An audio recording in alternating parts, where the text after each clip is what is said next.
ভিতরের খবর ফাঁস, নভেম্বরে জাতীয় দলে ফিরছেন তামিম ইকবাল। চ্যাম্পিয়ন ট্রফি খেলতে তামিমের উপর তৎপরতা।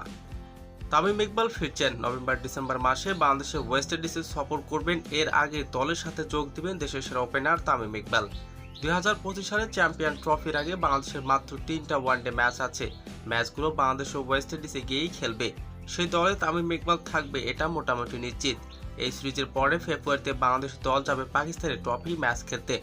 বাংলাদেশের চ্যাম্পিয়ন ট্রফি কেমন ফলাফল করবে নির্ভর করবে এই 3 ওয়ানডের উপর। তবে বিসিবি চাইলেই নভেম্বর ডিসেম্বর মাসের আগে পরে কোনো টুর্নামেন্টে অংশ হতে পারে।